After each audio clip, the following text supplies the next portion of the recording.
All these problems we talk about, environment and civic issues, the core problem is behavioral. We all know what has to be done, but none of us do what has to be done. We developed a process which can be replicated, which can be scaled, and using this process one can attempt to solve these problems.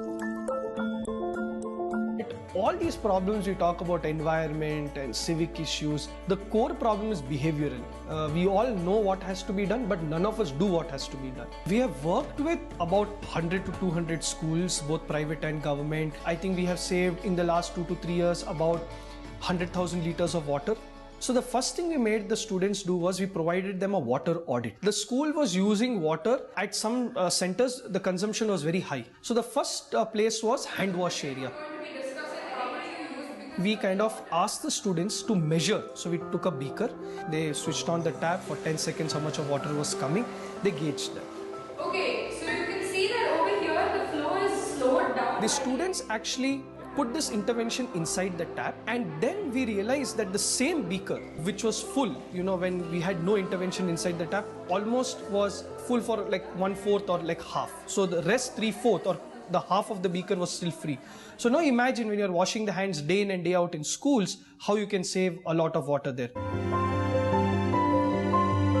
This is a power meter. This is the main tool or the instrument. One of the first few things we did in this school, energy audit. So the first thing what we did was we reduced the brightness contrast. So we have a power meter.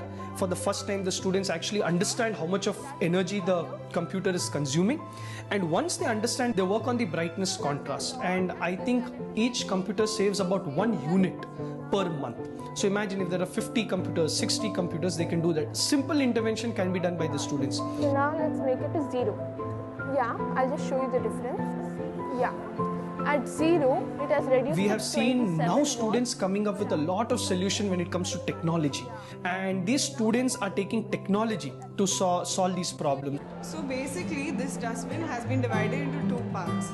And My name is Namya Sinha. I'm from Sri Kumaran Children's Home and I study in the 11th standard now. I started working with Reap Benefit last year. Then I got to learn a lot. I may have a lot of ideas, but I don't have a platform to express it. So I think Reap Benefit gave me a platform like that. So as you can see, there are 2 sections here. One is Dustbins, that is one such intervention which we have designed. The human-centered dustbins which enhance segregation. Now here we'll be putting sensors so that the support staff can take a more informed decision where waste is being put and how what are the waste disposal patterns, and that will give them more knowledge on where the dustbin should be put and how the dustbin should be put, and the data will be communicated to the larger school. So these are some of the top things we have done, and now students have come up with their newer ideas.